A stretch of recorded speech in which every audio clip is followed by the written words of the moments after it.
It's Big Sam presents Raw. I make this for you.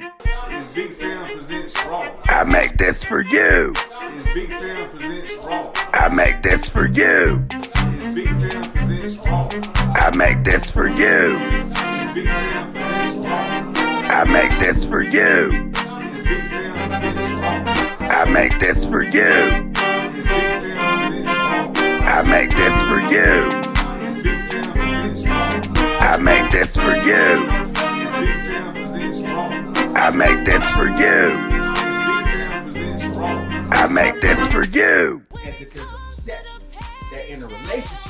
Your ass better know how to please it. the woman. No. Shut your goddamn ass up. Hold on. There you go. You like your goddamn Bible said. Your Bible told y'all goddamn women to shut the fuck up Oh God. and be quiet. I don't know what Bible he's reading Your from. husband when you get home. Me either. I don't know.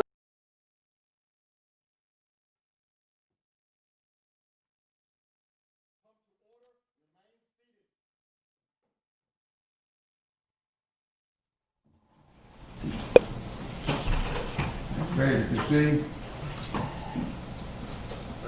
Stage ready. Ready.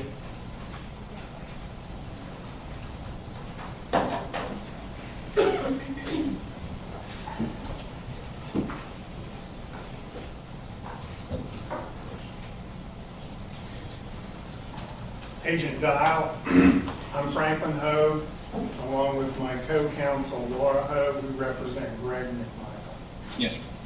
You have the warrants with you that you wrote on Greg McMichael up there? I do not. No, sir. You have the affidavit part memorized? I do not. No, sir. You don't remember what you wrote? Let me see if we can get a copy for you. Is there a copy that you have? Agent Dial, I'm going to load you mine. Thank you. Thank you, Mr. Evans. Just confirm, I think that's all three defendants. It is, yes, sir. All right, thank you, sir. I'm just interested in the two warrants that I'm holding that you swore out against Greg McMichael, okay? Those Yes, are sir. the ones I want to talk about. You wrote these two warrants yourself? Yes, sir. I believe, well, myself and another agent helped type it out, and then I present to the judge, swore it, and offered oral testimony and then signed it. What assistance did the other agent give you in the writing of the affidavit? I think help pulling up the form. Just a form? Yes, sir. On a computer? Yes, sir. All right. So it was just the two of you when you wrote it? If I recall correctly, there was a room full of agents who were using that command post, but, and he may have actually typed what I told him to type with it. I do not recall. But it is my affidavit and my word. Good. Where did you do that?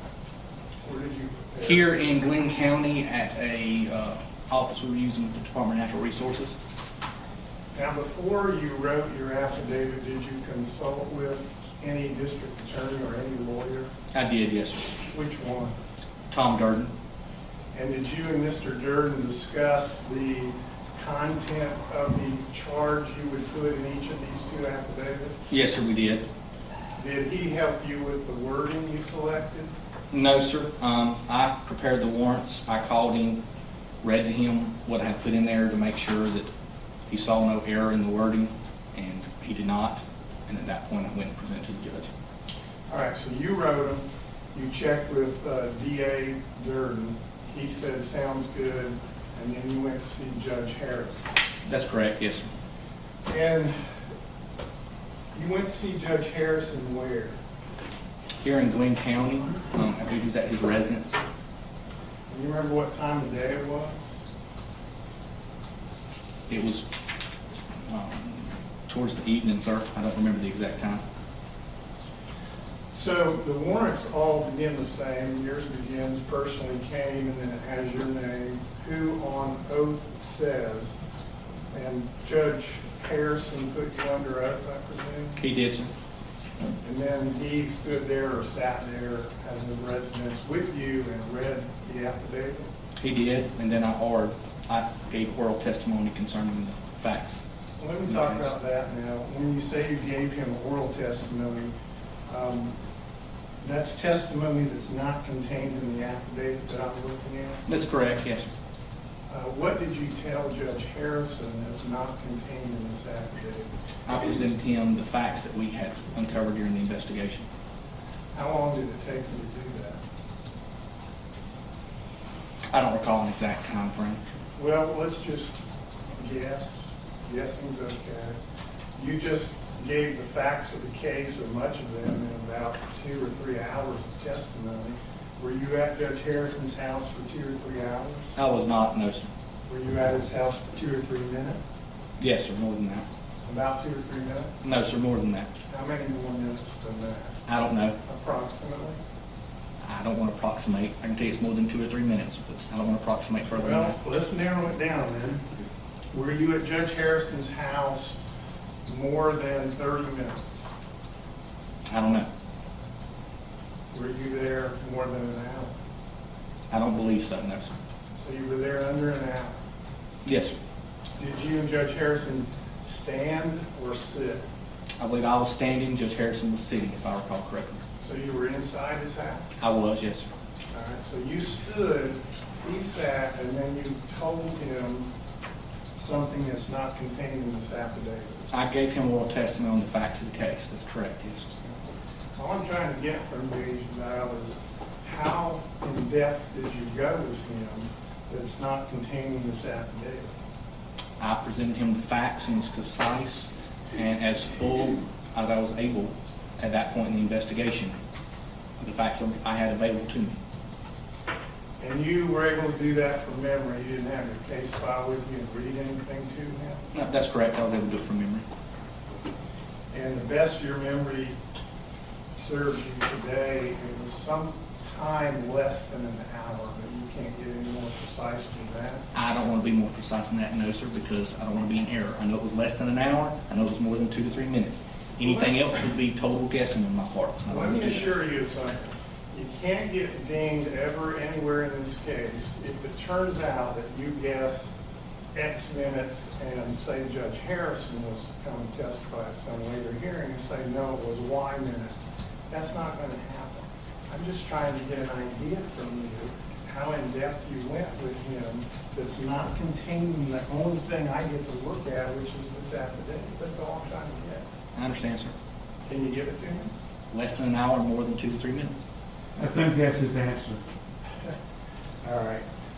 But whatever you said to him for however long it took, it was substantive. It was facts about the case Yes, sir, that's correct. in support of the warrant. That's correct, yes, sir. Okay, so did you do that because Judge Harrison said, this isn't enough, Agent Dial, I need more? No, sir, So why'd you do it? because that's what I normally do in investigations when I present a warrant to a judge. This is a normal warrant form that we utilize. I present it to a judge, I offer oral testimony towards the probable cause of the case. The judge rules whether or not I have enough probable cause. If he finds I do, he signs the warrant authorizing the arrest. That is the normal procedure that I follow in my investigation and have for the past 19 years. Was Judge Harrison taking notes? I don't believe so, no, sir. Were you recording it? I was not, no, sir. Was he? Not that I'm aware of, no, sir. Did you take any notes of what you told him, either contemporaneously or later? I believe the only thing I documented or have dictated to be documented was the fact that I sought the warrants and offered oral testimony, if I recall correctly, but not any further detail than that. Is it your testimony today, then, that that further detail you gave Judge Harrison is lost to your memory? You couldn't repeat it? I offered him the facts in reference to this case. I cannot repeat word for word specifically what I told him, no, sir. Okay, I would understand you couldn't do that. Give me generally what you told him. I advised him what I had discovered in the review of the Glenn County Police Department case file. I offered testimony concerning the fact that we had uncovered witnesses that had seen him jogging, that Mr. English had made the statement to one of my agents that there had not been a theft from the residence during the February 11th or that day. Those are the particular aspects that I remember right now. Yes, sir. I think that's pretty much it. That close? That's all I can remember right now. Yes, sir. All right, but you'd say that's pretty close to what you told Judge Harrison? I know I provided that information. That's the best of my recollection at this point. We went over the video, offered to show him the video. I described what the video showed. I went into their statements that they provided to the Glenn County Police Department.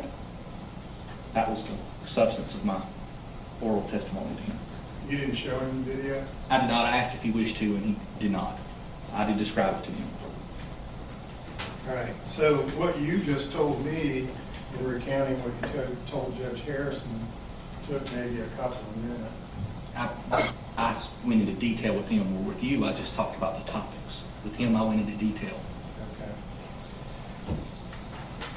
Now, in the warrant you wrote, if you now you have a copy of it, the one charging Greg McMichael with aggravated assault, you chose to charge him as a party to aggravated assault, and you cite the statute OCGA section 16521. Did you have to look up that statute to get the number right? Or did you know that? That statute, I believe I had to look up to find 16521. And you wrote party to that crime. Did you look up OCGA 16220, the party to a crime statute?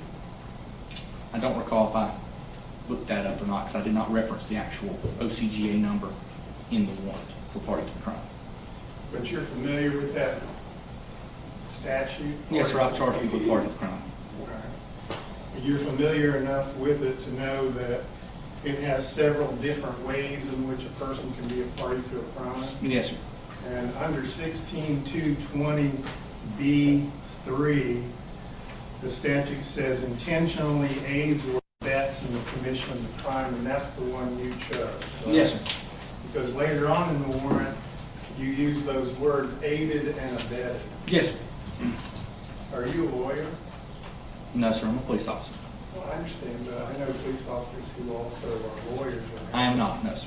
You never went to law school? I did not, no, sir. Your legal training comes from continuing education as a law enforcement officer on the laws of the state Yes, sir. of Georgia? That's correct. All right. So from time to time, you have education settings, seminars, or what have you, where this law, party to a crime, might be discussed. It might be. I don't recall if it's specifically discussed in the training that I've had. Well, since you chose aiding and abetting, you know what those words mean? I do, yes, sir. What do they mean? Assisting someone. Assisting? Yes, sir. That's my definition of it. Does aiding and abetting mean the same thing? Both words? To my parlance, yes, sir. And that's okay. This isn't a trick question. I'm not. I understand. It sounds like a trick question. It does. It's not. I assure you it's not. I'm trying to figure out what you mean in your warrant. You say essentially aiding and abetting mean assisting. So you, to use regular words and not legal terms, you charged Greg McMichael with assisting, and I'll read it, Travis McMichael when he, Travis, pointed and discharged a shotgun, which is a deadly weapon capable of causing death or serious bodily injury, at Ahmaud Arbery. That's what that one says, right? Yes, sir. So it's assisting Travis in the pointing and the discharging of a shotgun. At Mr. Arbery, yes, sir. Correct. Now tell us what Greg McMichael did to assist Travis in the pointing and discharging of the shotgun. Judge, at this point, considering the totality of what's been presented to this court, I think this line of question has been asked and answered. How's that last phrase? What do you say? Asked and answered? Ask and answer? Yes, sir. I think it's been covered in the totality of the hearing that we've been part of today, that this topic has been asked and answered. I'll let you continue, but let's get through with it. I don't plan to be up here very long at all. And I do agree that much of this has already been asked and answered, but not this question. All right. I want to know what Greg McMichael did to assist his son Travis in the pointing and discharging of a shotgun? Initially, it was Greg McMichael that advised his son that Ahmaud Arbery was running down the road. Greg McMichael armed himself, as well as Travis armed himself. They both entered the vehicle. When they called Mr. Arbery turned and went back up Burford. Greg McMichael exited the vehicle, was approaching, saw that he was going back up Burford, went back to Travis McMichael and said, "Come on, back the car up, let's go." Otherwise, encouraging him to box him in, pointing his direction out. That's when Travis said, "No, let's circle around." When they circled around, Greg McMichael is in the back of the truck on 911. You hear him say, "Stop, stop," and then him yell, "Travis," on the 911 call. To me, that is assisting Travis first. He is the first one that initiates the entire event that accumulated in the death of Ahmaud Arbery. Second, while I put aided, abetted, assisted, however you want to phrase it, he's encouraging the continued pursuit and the final confrontation with Ahmaud Arbery. And then while he's on 911 call, he alerts Travis of Ahmaud Arbery's approach along the passenger side of the vehicle. Okay, I got all that. You're not saying, though, are you, Agent Dial, that when Greg McMichael did all of those things you just described leading up to the shooting, that he did all of those things to assist Travis McMichael, knowing that he was going to point and discharge his shotgun during all of that time that you just described? You're not saying that, are you? I'm saying that Greg McMichael knew that Travis McMichael had a shotgun. I do not believe that Greg McMichael thought that Travis McMichael had a shotgun for decorative purposes or that he had it for the purpose that he may use it. And that's what Greg McMichael knew when he engaged in those acts. Do you take the position that he knew that Travis McMichael would indeed point and discharge that firearm that day when he did all those previous things? I think he knew it would be a distinct possibility. Otherwise, why would Travis McMichael have the shotgun when he gets in the car? Okay. I think it's a foreseeable consequence of what happened. All right. Now, earlier in your testimony, you attributed to Greg McMichael the words that he said to Travis McMichael, "Don't shoot." That's what Greg McMichael told the first responding officers, he said. However, the 911 call, which recorded his statement at shooting, does not reflect that. I think what Greg McMichael told the first responding officer is what Greg McMichael had going through his mind. However, I do not believe he actually said those words. But I think at that point, he knew that Travis McMichael was fixing to fire the shotgun and kill Ahmaud Arbery. And so you think Greg McMichael had in his mind at that moment the words, "Don't shoot"? I think he was hoping that Travis would not shoot at that moment. Yes, sir. All right. When you executed a search warrant for the McMichael house just recently, you did that looking for, anything that would assist and support the warrant for helping Travis McMichael point and discharge a shotgun? I was looking for evidence relating to the death of Ahmaud Arbery, which includes murder, which is listed on the warrant. I was searching for Greg McMichael's cell phone at that point, as well as electronic devices which may have information, video, pictures in reference to the shooting incident. And specifically with respect to Greg McMichael, you were looking for anything that would be evidence to support the warrant that he assisted his son in the crimes of aggravated assault and felony murder, right? Well, the facts concerning what happened that day. I didn't go in there attempting to do a search warrant, attempting to support one or another. I'm there to collect facts and evidence in the case of what happened. Did you collect any evidence from the search warrant of the McMichael house that would assist this court in determining probable cause with the charges in these warrants of assisting Travis McMichael in these two crimes?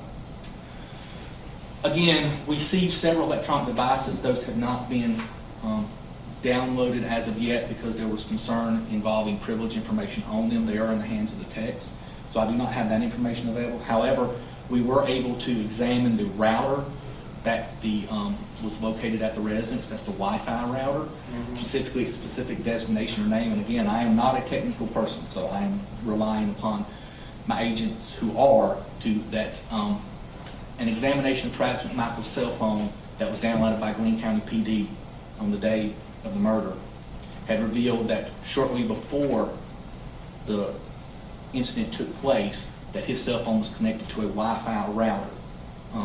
At this point, we were able to determine that the Wi-Fi router he was connected was the one at the house. So we can confirm Greg McMichael and Travis McMichael's statement that there is actual evidence that he was at the house prior to the pursuit of Ahmaud Arbery. If that answers your question, sir. I think it does. Let me say it back to you, make sure I did understand it. So the electronic devices you seized from the McMichael house, among which includes a router, have established for you that Travis McMichael was indeed in the house just prior to leaving the house for the events that unfolded that you testified to at length this morning. Yes, sir. That's what we've established so far, but my hope is that when the examination of those electronics is complete, it could help us again with more information. Now, you did not get Greg McMichael's phone in that search, right? I did not know, sir. You got that a little later? I did, sir. Yes, sir. Pursuant to another search warrant. That's correct. Yes, sir. And have you been able to extract all the data from his phone? No, sir. Again, at this point, it's in the hand of my technicians. I've told them to download it but not review it, pending my understanding from the district attorney's office that there may be privileged information on it, and that that's something that would be addressed to the court before we examine that information. So for purposes of today's hearing, then, you can state that there is no evidence from any of the electronic devices connected to Greg McMichael that supports the warrants for today's purpose. I can't say, I haven't looked, those information hasn't been announced, so I can't say it's there. I'm saying I do not have access to information from those electronic devices. I think would be the proper way to put that.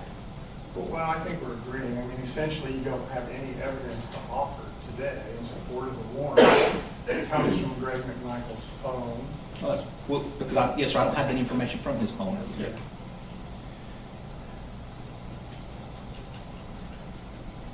Let me talk to you about the interview or interviews of Greg McMichael. Now, you mentioned at least one interview conducted by Glenn County Police Department that Yes, you're sir. aware of, right?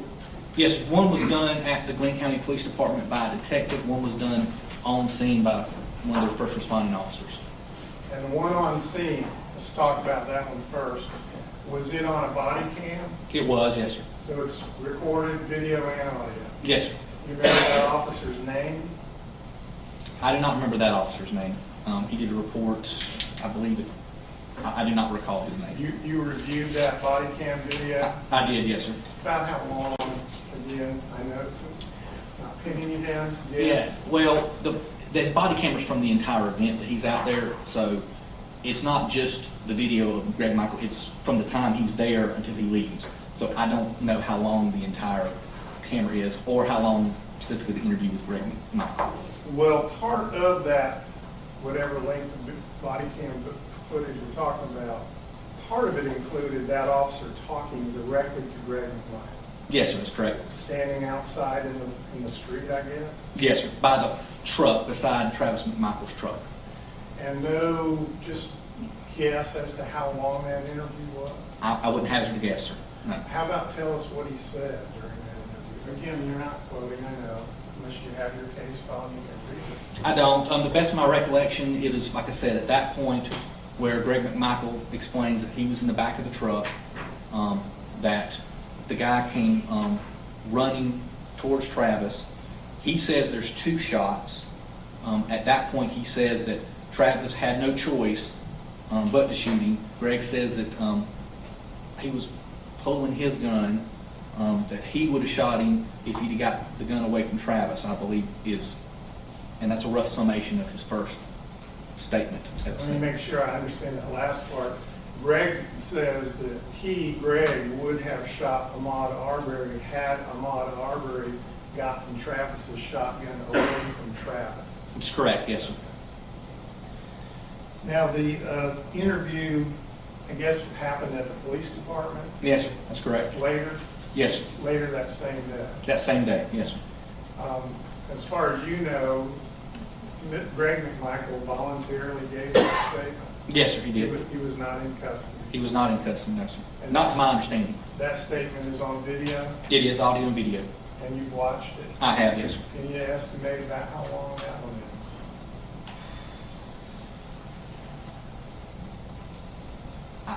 I wouldn't feel proper to estimate it. I would 30 minutes, maybe, a little Okay. over. Fair enough. I'm not going to hold you to any minutes here.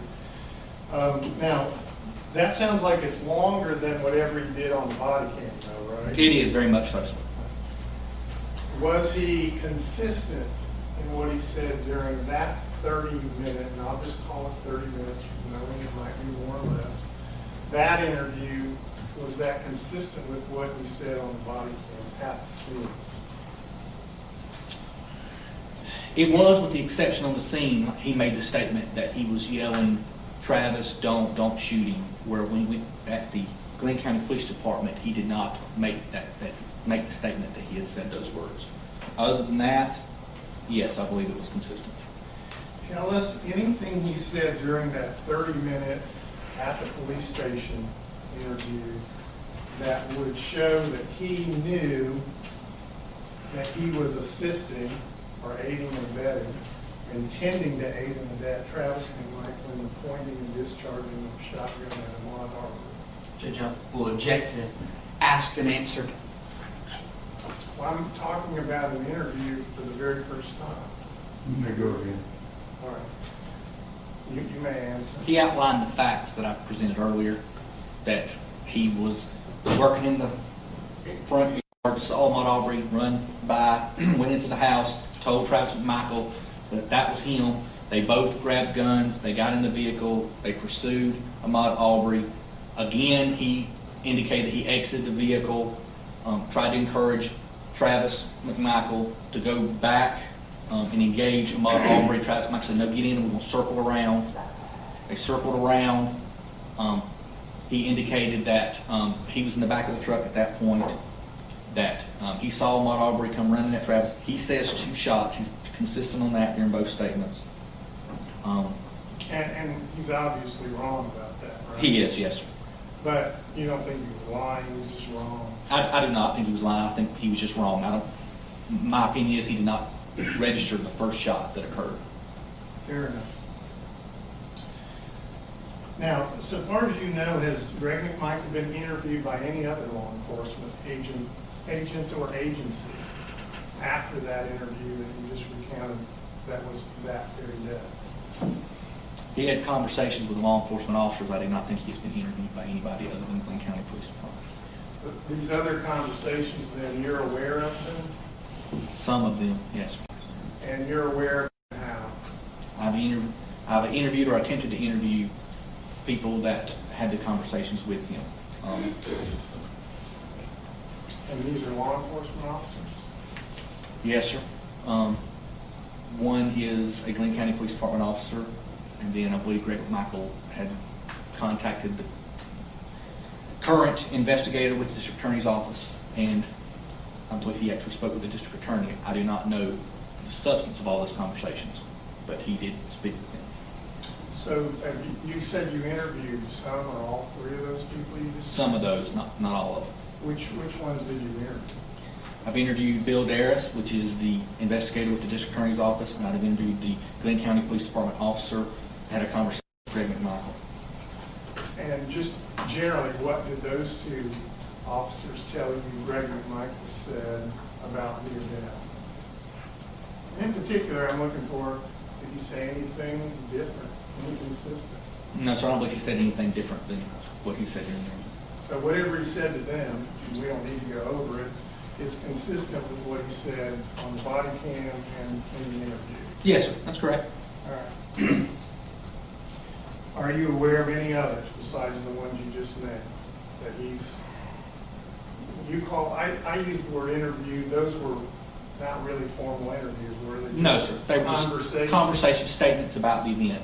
Did those people write reports of what he said? Did they record it in any way? No, sir. Okay. So any others that you know of? No, sir. Okay, earlier in your testimony today, you talked about comments Greg McMichael made on Facebook that are related to these warrants.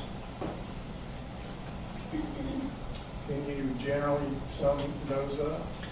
The one I was told about was after the shooting on the day of the incident, Greg McMichael posted something on Facebook that Travis McMichael had been involved in a shooting. It was at this point that a Glenn County PD officer sent a Facebook instant message to Greg McMichael saying, hey, call me, and provided his phone number. And that's when Greg McMichael called him. The officer in question did not know that Greg McMichael was directly involved in the incident at the time that he sent the message. This officer was a friend of Travis, and he was concerned when he saw it on Facebook. You remember that officer's name? Officer Cooper, I believe so. And did Officer Cooper and Greg McMichael then have a phone conversation? They did, yes, sir. Has Officer Cooper told you what Greg McMichael said to him on the phone? He has. And generally, what was that? That generally it was similar to what he has statements that are given. I don't remember. No inconsistency. No, sir. No contradiction. That's correct, yes, sir.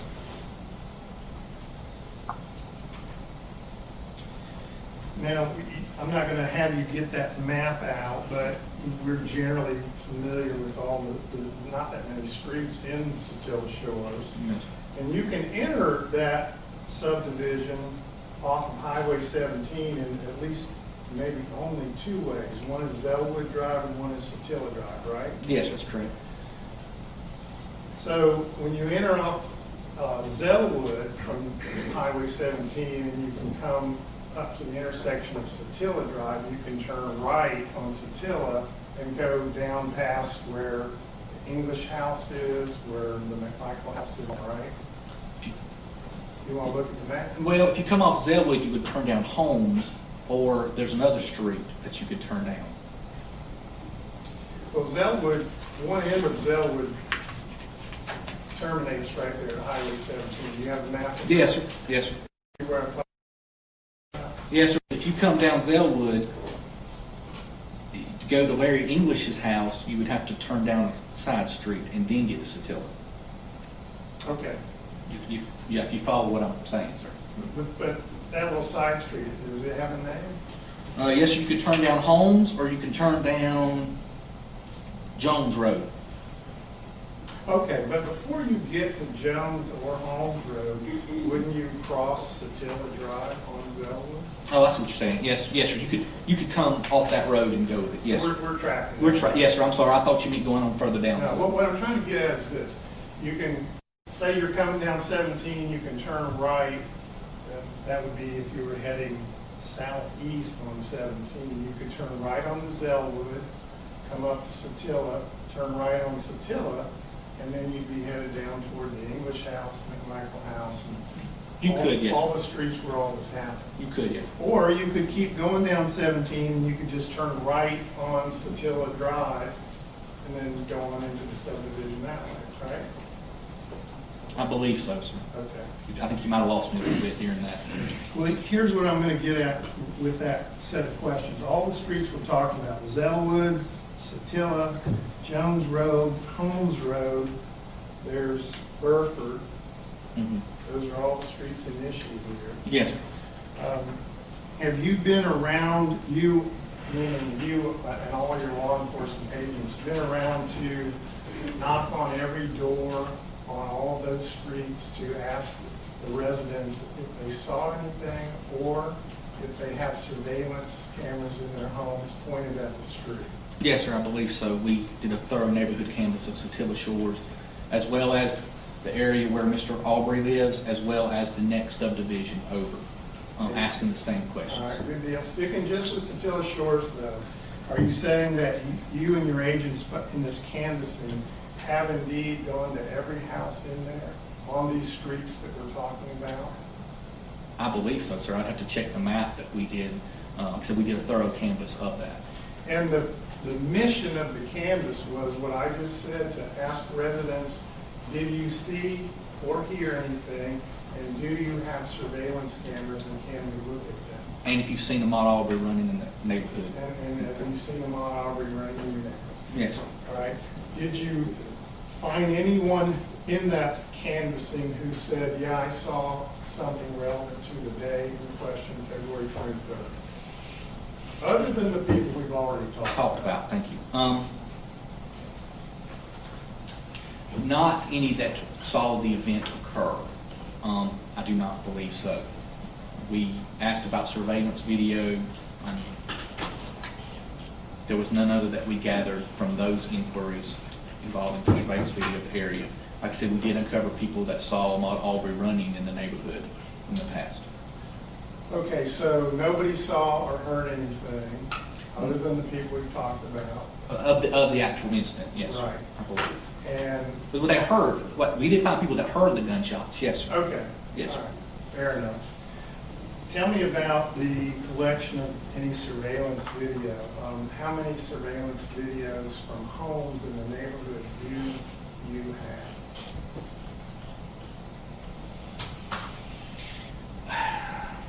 Of the neighborhood, 1, 2, 3,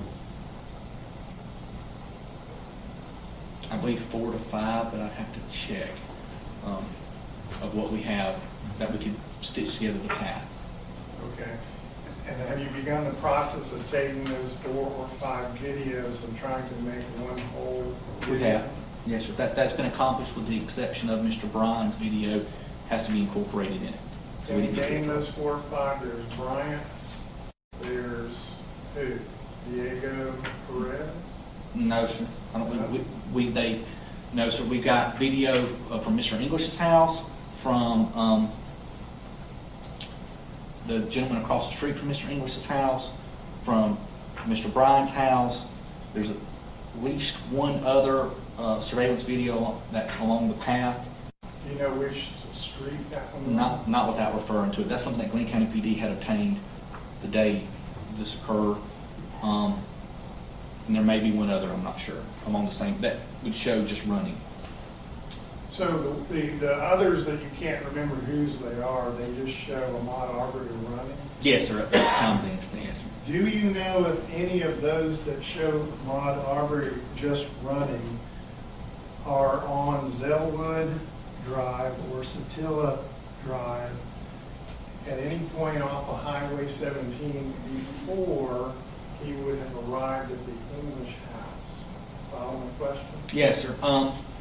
No, it would be the video that first picked him up on Satilla Drive was the neighbor across the street. And as I testified earlier, you see him come into frame prior to arriving at the English house, and I can't estimate how far it is, and you see him going into the English's house. I know the one you're talking about. I'm tracking with you there. But just to make sure we nail it down, you haven't found any surveillance video prior to that one at that point? That's correct, sir. Okay. Now, I'm going to ask this, I'm doubting you have this, but I actually been in a case with the GBI before where this was discussed. Have you attempted to or think it's possible to find satellite video that would have captured the scene that day? I have not made that nor considered that to be a possibility. You thinking about it now? You brought it up, sir, so I'm sure I'll be exploring it. Let us know if you find anything. Okay. That's all I have. All right. You have any other questions here? I have a few questions. Your Honor, I would note I appreciate the court's patience today. Because we all started about 8:30, but from the perspective of Mr. Bryan, his defense starts at 3:08 p.m. Sir, can you see me, Mr. Dodd? I reckon you can't see me. I cannot see you, Mr. Goff. Yeah, I'm going to move over to the part over there by the table, I guess. Yeah, I got to watch that. Mr. Dial, I think you had more hair the last time we were in this courtroom. I probably did, Mr. Goff. I agree with you. Fair enough. Sir, I'm going to try not to ask too many questions. My first question is this. Is there any evidence of racial animus on the part of Roddy Bryan against Mr. Arbery? Specifically against Mr. Arbery or in general? That's the first question, specifically against Mr. Arbery. I've seen no communications involving that with in regards to Mr. Arbery. No, sir. Very good. Is your investigation uncovering any evidence that race played a role in the actions of Roddy Bryan on 2/23/20?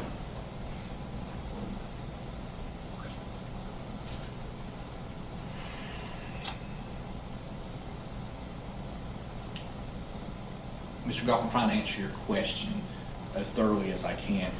Revealed, as far as my opinion of motivation and reasons behind actions? Well, I'll take your opinion first. Yes, sir, it did. You believe it did? Yes, sir. Okay. Well, following up on your opinion, is there any evidence that race played a role in the actions of Roddy Bryan on 2/23/20? There's evidence that of Roddy Bryan's racist attitude in his communications. Okay. And from that, I extrapolate the reason why he made assumptions he did that day of what was occurring. He saw a man running down the road with a truck following him, and I believe he made certain assumptions that were at least in part based upon his racial bias. All right. You're familiar with the concept of implicit bias? I'm not an attorney, sir. Okay.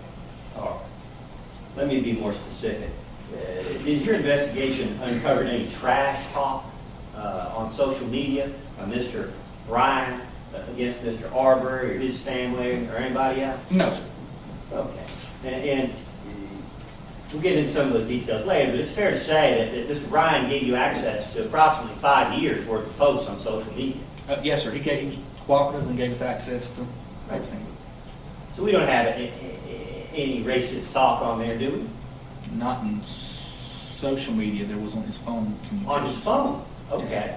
And, of course, he gave you consent to search his phone, did he not? He did, yes, sir. Twice?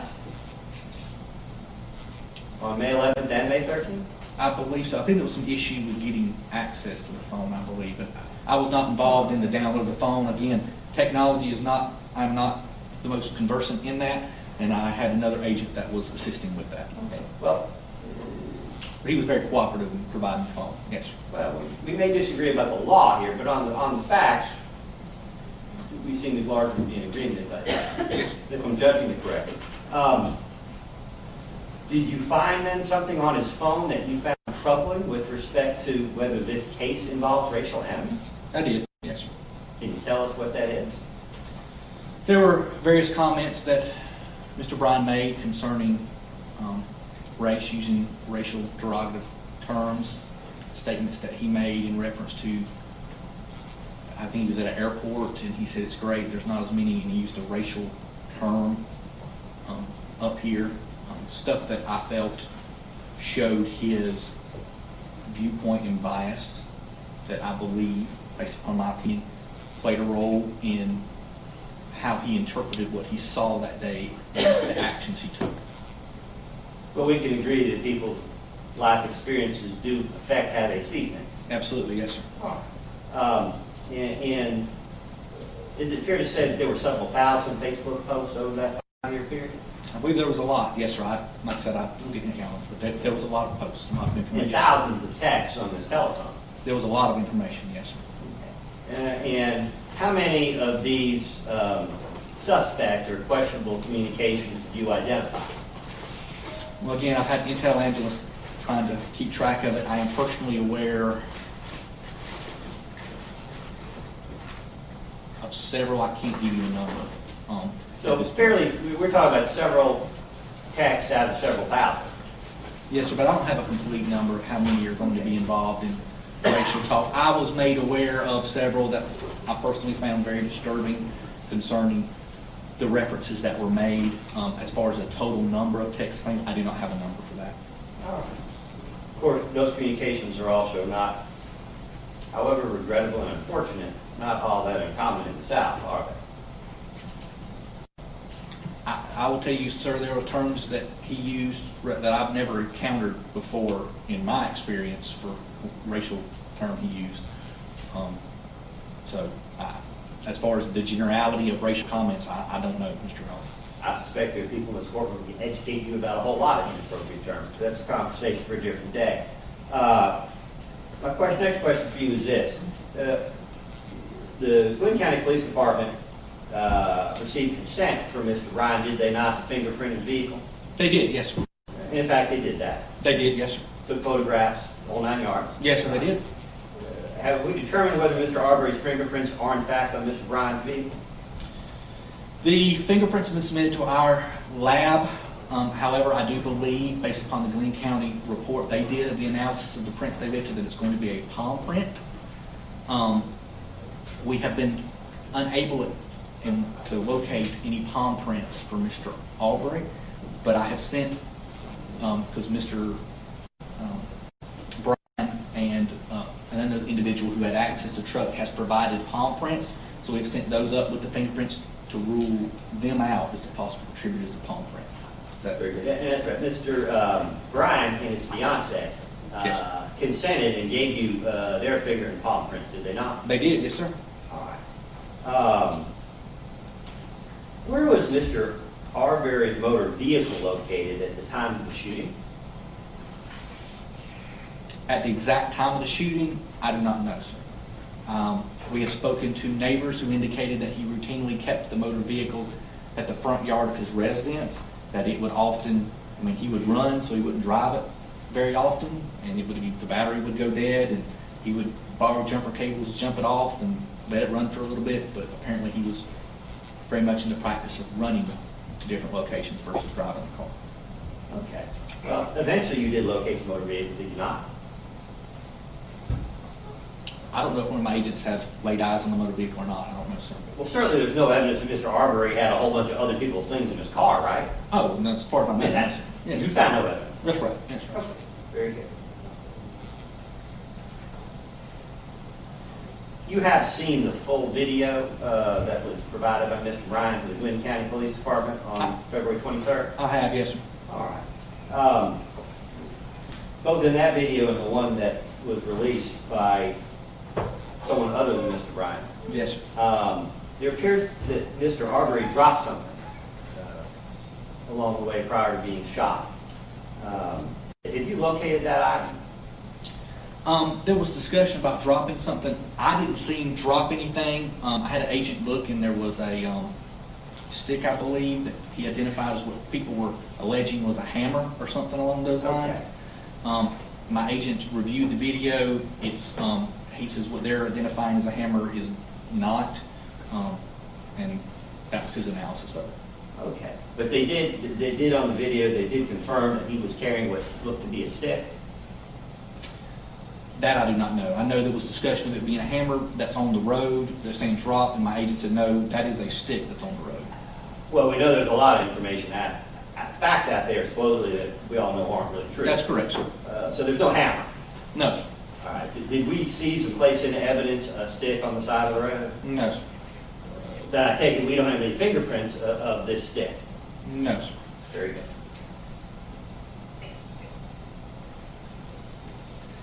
There were some questions earlier about the autopsy in this case. Have you read the autopsy? I have, yes, sir. And did you read it prior to taking the warrants on May 8th and May 21st? I did, yes, sir. May 7th, I believe. May 7th, I'm sorry. Are there any wounds, markings, or other observations or conclusions in the autopsy report that would be relevant to the prosecution of Mr. Bryan? Other than what I've already described as far as the wound placement? I'm not going to go over the gunshot wounds. That's already been covered. Is there anything else of value to this court or any court in this autopsy? Not that I can recall at this point, Mr. Hall. Okay. Are there any videos of the shooting of Ahmaud Arbery from any other angles other than the one from which Mr. Bryan took his video? The only one I have seen is the one from Mr. Bryan. There are allegedly another video. We have a witness who said that she had observed a video on Greg McMichael's cell phone that was from a different perspective, but we have not been able to substantiate that. Do we know who this witness is? We do, yes. She's been interviewed, and she gave us that statement, but she sure that she didn't think it was from the same angle as the one that Mr. Bryan provided, but she was not 100% sure of that, but she didn't think so, which was one of the reasons why we sought a search warrant to search Mr. McMichael's phone to find out if the video he has on his phone that she saw is the one that he obtained from Mr. Bryan. Are there security or safety reasons why you don't feel comfortable disclosing this person's name? No, I can't remember her name off the top of my head. Fair enough. Fair enough. Okay. Are there any other eyewitnesses to the shooting besides Mr. Bryan? This is Greg McMichael, who would be the only other eyewitness, and Travis McMichael that I'm aware of. Okay. So is there any evidence that Roddy Bryan was armed during the events of February 23rd? Mr. Bryan, no evidence of that, but he was allowed to leave the scene, I believe, before. Fair enough. Yes. But you are aware, at least generally, of the polygraph results from Mr. Bryan? I'm aware that a private polygraph was given, but I personally don't put a lot of weight in those accounts. Well, I understand that. But that polygraph examination indicated that Mr. Bryan was unarmed. At the time, do you have any evidence to the contrary at this point in your investigation? Judge, I'm going to object to that. It's not relevant, and polygraph tests are not admissible under Georgia law, absent certain conditions. And I haven't tendered them. But I'm trying to verify with the GBI that they were able to verify that those results are consistent with their investigation. You can ask the question. I know nothing that would refute the statement that he was unarmed that I have been able to collect so far in this investigation.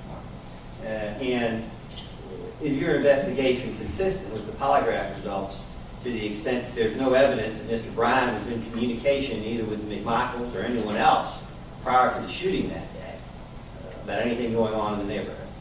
Prior to the shooting, I do not have any evidence that would refute that. That's correct at this point.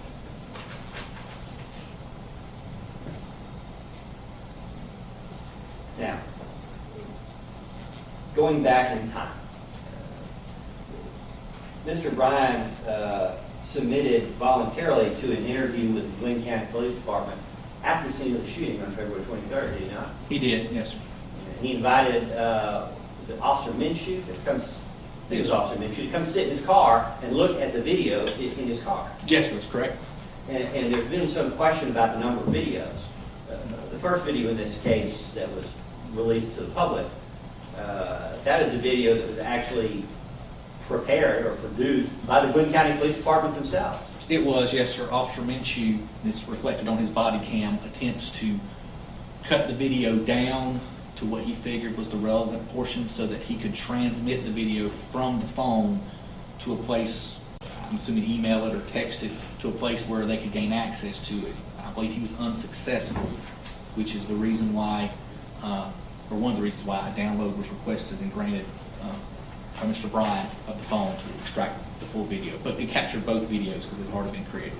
But this isn't a case where we're questioning at this point the authenticity of the video made by Mr. Bryan. No, sir, I am not. There's no evidence Mr. Bryan has edited or altered any videos in this case. Not that I'm aware of. After speaking with the police at the scene of the crime, Mr. Bryan voluntarily goes to the Glynn County Police Department to interview again. Yes, sir, that's correct. And you've given a lot of testimony today.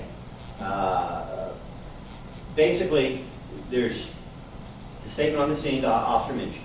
There's a statement to the Glynn County Police Department.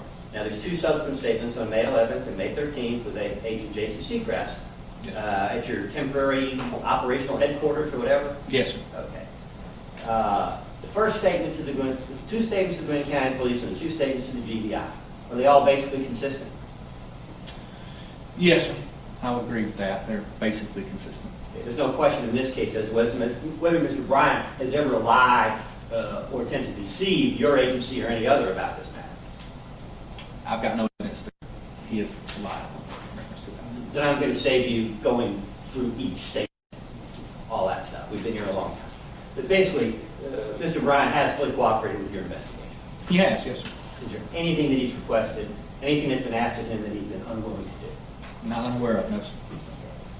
Who was it that alerted the GBI to the existence of the security camera at his house? He did. Okay. And who was it that invited you all to his house? He did. And when the Gwinn County Police Department interviewed Roddy Bryan February 23rd, did they ask him what was said after the shooting? No, sir. They did not. Not that I recall. Did y'all ask, or did Mr. Bryan bring that to your attention on May 13th? I believe Mr. Brown brought it to our attention. But for Mr. Bryan's cooperation, there's a good likelihood evidence would have been lost or not discovered in this case. I don't know about that, Counsel. Okay. Very good. Let's talk about the motor vehicle. Mr. Bryan gave consent to the Gwinn County Police Department the day of the shooting to fingerprint and examine his vehicle, correct? He did, yes, sir. And, of course, he gave consent, I'm sorry, back up. He gave consent for y'all to search his car, his house, everything you wanted for firearms, and you've done that. Yes, sir. On the motor vehicle, did you ask to search the event data recorder on this motor vehicle? I did, yes, sir. And what does that do? That's the computer system within the vehicle. It would log different information in reference to the vehicle. It's the computer brain of the vehicle. It can log all sorts of information. And we can gain access to that and possibly gain relevant data concerning speed, direction of travel, Bluetooth devices that are hooked up to the radio into the thing. All sorts of information can be obtained from it. And we were able to obtain that information in this case from Mr. Bryan's vehicle. We were, yes, sir. And that's turned out to be important in your investigation. There was what I consider to be relevant data on that, yes, sir. Well, were you present? I can't recall. Were you present for the reenactment? No, sir, I was Mr. not. Bryan? No, sir, it was not. Was there some difficulty ascertaining the path of travel from Mr. Bryan when you were conducting your investigation? For us, yes, sir, we were attempting to piece together the various statements of where people were and how to travel, which is what I outlined earlier. So we were having difficulty doing that. And with the map, you did your best, but even for a trained police officer, it is hard to articulate the chaos of that day. Yes, sir, that's correct. And is chaos a fair description of what was going on out there that day? One vehicle's going one way, another vehicle's going the other way. They're not in communication with one another? I would say, I don't know if I would use chaos, pursuit, hunt, something along those Those lines. were the words you would use. That's the words I would use, yes, sir. Okay. We'll come back to that. Mr. Bryan advised y'all, did he not, that he believed that he was traveling at no more than 10 to 15 miles an hour when the video that was released to the public, that's the speed the vehicle was moving at the time? I believe so, sir. I don't know if he got that specific to mileage, but I was told that, in my understanding, was he indicated that he was moving at a slow rate of speed. The video makes it look like the vehicle's moving at a higher rate of speed than it was. I believe so, yes, sir. And that's one of the things the event data recorder is going to help verify.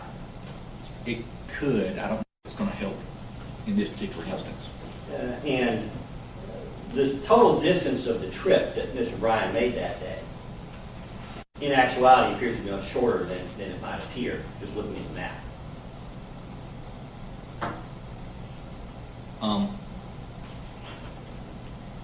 Yes, sir. I would guess so. If I understand your question correctly, the map may look further when you actually drive it. It doesn't seem as far. That's what you're asking. Listening to someone describe it, it sounds like Mr. Bryan's vehicle went a lot further than it really did that day. Okay, well, we're going to try to take it from a different perspective. Okay. I'm not going to play with maps. I'm no good with them. Okay?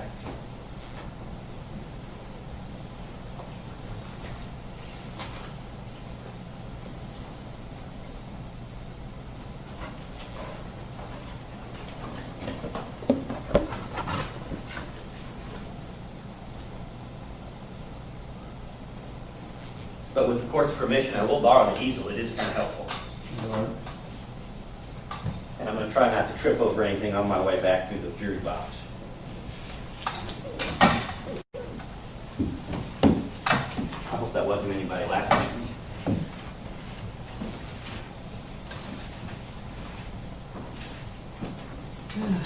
Okay.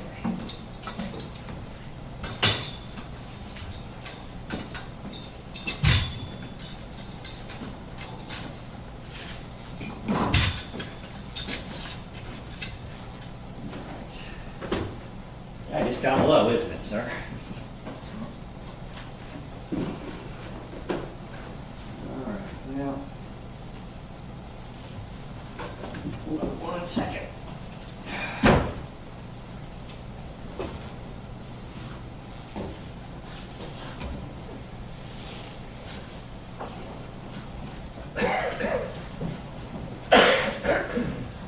Okay. Major Dial, if you need to take this in your hands, that's perfectly fine. Okay. I'm going to give you this mark, okay? Okay. Your Honor, I'm sorry to interrupt, but I can't see and make it out on the monitor. Can I reposition so I can better see? Thank you. And if there are any suggestions as to the better way to set this up, I'm all ears. No, sir. All right. However you choose to do it is fine by me. Officer Dial, I'm showing you what's basically a blank piece of poster board with a long line across it and timeline written at the top. Okay. The goal is on my left and your right, put the time of the shooting. On my right and your left, put the time that Mr. Arbery goes into the house, the English residence. Okay. You are familiar, and I'm going to leave this with you, and I'm going to step back out without trying not to injure myself or anybody else.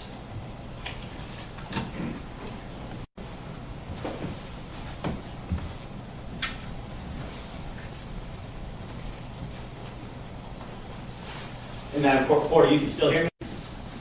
All right. You have looked at the New York Times recreation that's some guy named Malachi? Yeah, I'll From use it Scottish briefly. dude? Yes, sir, I'll use it briefly. We all know he didn't get it exactly right, but he begins with the video from inside the English residence, or the video across the street, where Mr. Arbery walks up to the, jogs up, we'll just leave that for another day, comes up into the house. And that video purports to be at 12:46 p.m. Now, there's some question as to whether that's accurate or not. Yes, sir, I don't believe that that's accurate. Your recollection is, what time does Mr. Arbery walk up to the house? Well, the problem is finding a consistent time here. So the best indication I have in this investigation of a consistent timeline that we can establish is utilizing the 911 call data. That's 1 clock. And what we have is at 1:08, a call was made by Mr. Albanese that Mr. Arbery is inside the residence. I'm sorry, sir. Tony would prefer that his mother would prefer to call him by Albanese. Oh, I'm sorry. I'm sure they don't take it personally. Okay, okay. Yeah. But that's at 1:08. So while you can look at other video of the time, it can be off by several minutes, which sometimes is not a matter of concern, but when you're dealing with this time frame, to be more exact, to use one, I guess, clock, and the best one to do is the 911 center. So at 1:08, the call comes in that Mr. Arbery is inside the residence. Right. But you have the English video. I do, yes, sir. And you can look at the timestamp on the video when Mr. Arbery goes in the residence, the length that he's in there, and the time that he comes out. And you compare that to the time on the 911 call. In fact, Mr. Arbery was there since about 1:04 at the house. Yes, sir, but like I said, again, though, you're talking about looking at the time on the video as it compares to the 911 call time. I understand. But the incident, we could argue the niceties of it, but Yes. Mr. Arbery goes into the house, the evidence would suggest around 1:04 p.m. Okay, sir. Okay, well, if you'll go right 1:04 on the left, on your left, at the beginning of the timeline.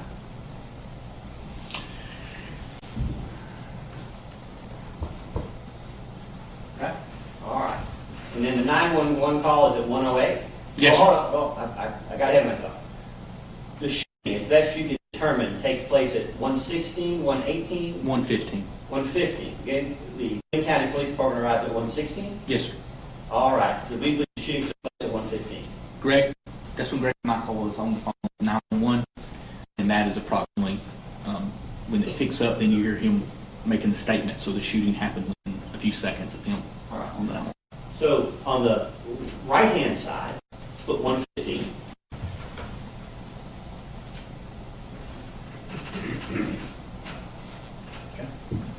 Now, the New York Times, which is certainly not evidence, but their investigation suggests the incident is 12 minutes in length. We're going to go with 11 minutes here, correct? Okay, sir. All right. Now, the full video that Mr. Bryan provided for the Gwinn County Police Department, and by the way, y'all seized his only copy when you took his cell phone for the third time in a week, right? I won't ask you when we're going to see that phone again, but putting that aside for now, the full video is. I believe that's right, yes, sir. All right. Can you move 2 minutes estimated as best you can there? Come back where Mr. Bryan's video begins. Understanding this is not a trick, it's not scientific. Yeah, I know. I'm not very good at estimating like that. You said it was 2 minutes and 30 seconds, I believe. I believe it's 2 minutes 30 seconds. Maybe if you want to double check your record, maybe it's 2 minutes 40. Somebody may have a better idea of that. No, I think you're approximately correct, Counselor. So, okay, well. All right. So somewhere between 112 and 113 is when the video goes on. Am I correct? Yes, sir. I think that's correct. And without spoiling the suspense for the American people, it's fair to say a good bit of the video that hasn't been released is a picture of the floorboard of Mr. Bryan's motor vehicle. Am I correct? That's correct, yes, sir. But to be fair, that video doesn't turn on at the beginning of this county. Mr. Bryan's role in this begins when he's sitting working in his front porch. Am I correct? That's correct, yes, And sir. that was his statement to y'all. Yes, sir. And to Gwinn County PD. Yes, sir. He was working on his porch, repairing doing some woodwork on the porch. I don't recall You don't recall, okay. what his... And he indicated that he was playing the radio at the time.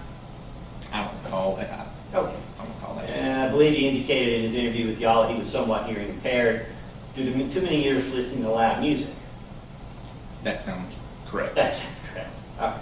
Now, you may not know the exact location, but is it fair to say that the distance between the English residence and the Bryan residence is considerable? Yes, sir. I mean, I would... Depends on how you would term considerable. Okay. I would not term it as close, no, sir. Okay. There's certainly no issue that he could have heard or seen what was going on down at the English residence. Yeah, that's correct. Yes, sir. There's no way. Okay.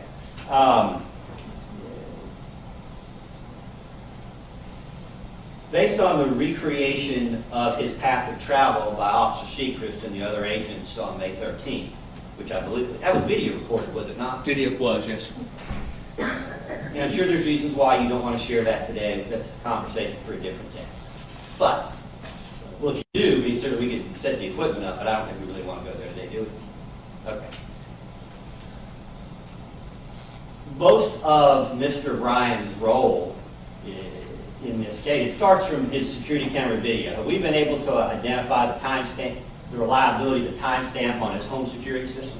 I have not, sir. Like I said, the home security system is with my technology people that are going to do an analysis of it, go through that. So I'm hoping that's information I'll be able to obtain from them, but I do not have it as of yet. Based on the video reenactment that was done with the GBI and all the previous statements, the time frame from Mr. Bryan's involvement from when Mr. Arbery and the McMichaels go by his residence to the video camera turns on, maybe a minute? I'm not certain of that, Counselor. Okay. Certainly no more than 2 minutes. From the time when... From the time they go by his house until to the the video pulling camera out. comes on. Okay. The video, the home video. Yes, sir. Oh, whoa. Yes, sir. I don't know about that. I don't know how long it would be from the time that he's in front of their house until he starts his... I'll put it in a different way. Based on the recreation, how many feet did Mr. Bryan's car travel from the moment he pulled out of his driveway to when the video camera comes on? That I don't know, sir. I believe he's on... The camera happens when he's on Holmes Road, when he turns it on. So, all right. So let me, one moment. Yeah, I don't quite see our point of all this, Counselor, so let's get with it.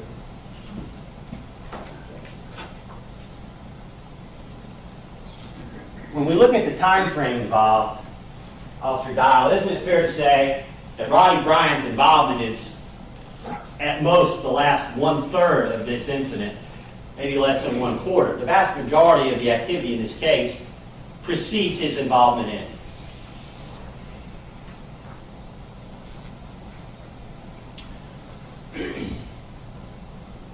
I would say the last half of it, Counselor. I don't know if I would go as far as to say the last third of it. It's a conversation perhaps for a different day, but Mr. Bryan's missed at least half of the action. And no disrespect to Mr. Arbery, half of the activity, half of the events, he's missed half of that before they go by his house. I think that would be fair, yes, Counselor. And there's no way he could possibly know what's actually happened. No, yes, sir, I think that's correct. Now, in your testimony, you indicated that Mr. Bryan made several attempts, and I'm not trying to put words in your mouth, but several somewhat ambiguous, several attempts to block Mr. Arbery's path or change his direction. Yes, Okay. correct. The first of those occurs when he pulls out of his driveway, am I correct? That's correct, yes. Now, you've watched the video yourself, have you not? The reenactment video prepared by Agent Secret. I've seen parts of it. I don't know if I've seen the entire of the video. You've been out to Mr. Bryan's house, have you not? I have, yes, sir. And there's a tree and a big bunch of bushes there on the left as you pull out of his driveway. Yes, sir. Okay. So when we say that Mr. Bryan was trying to block Mr. Arbery, did Mr. Bryan not tell you, and isn't that consistent with your observation, that his view down the street of the McMichael's truck and Mr. Arbery was very limited? Yes, sir. My understanding was his intention was to turn left, but then as he pulled out, he saw Mr. Arbery, so he pulled in to try to block him at that time. Well, So when if your question is when he came up with the mental decision, the plan to block him, I believe that was when he was intending to turn left, saw him, and then decided to try to block him in. so he didn't turn fully left. He turned partially left. Well, I don't know if he actually made the turn. He didn't get that specific in the interviews that I'm aware of.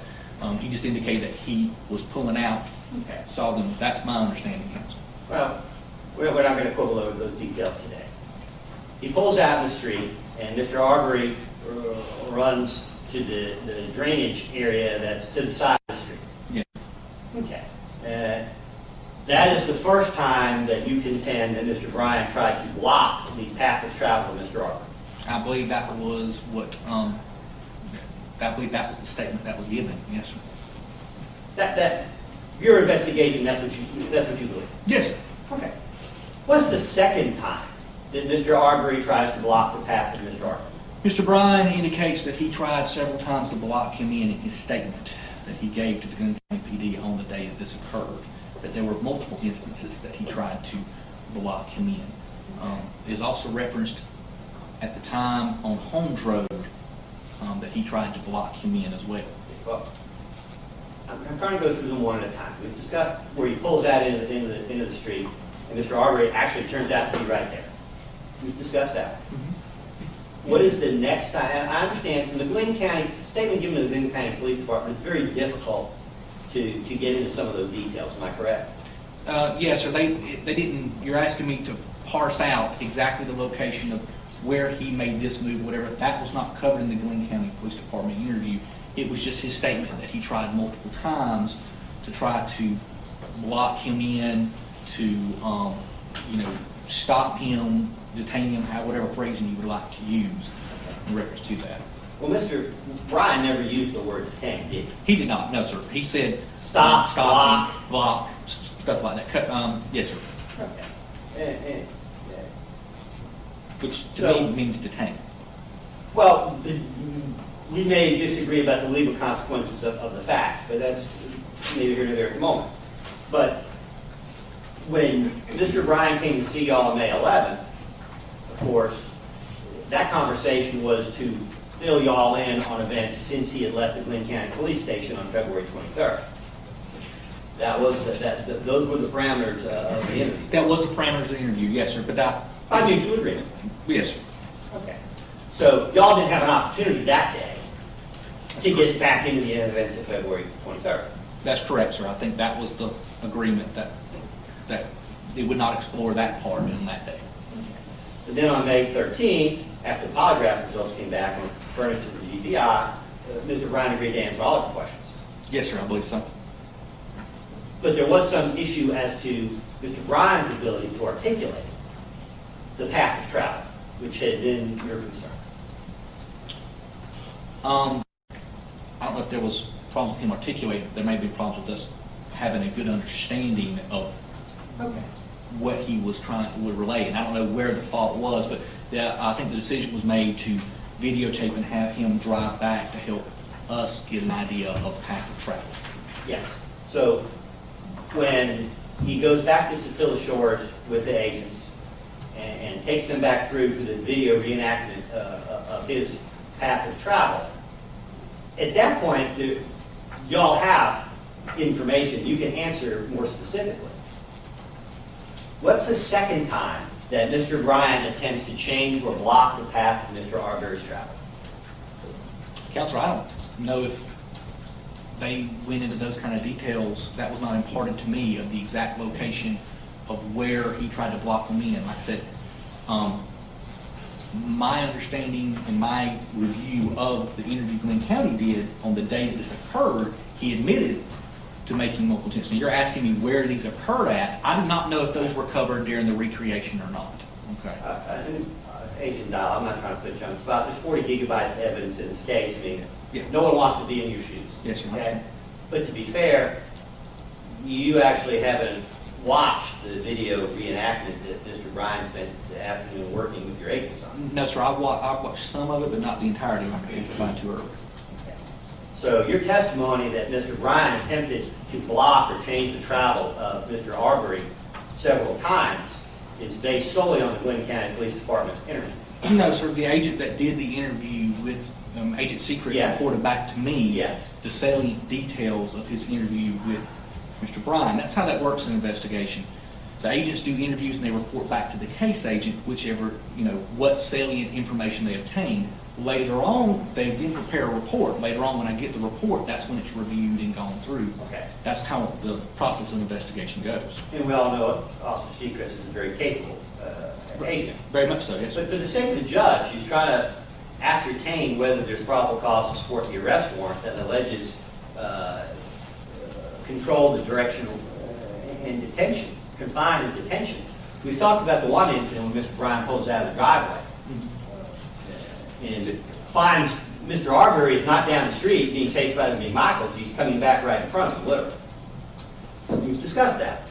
Okay. Yes, sir. He pulls out and tries to block him according to the state. Okay.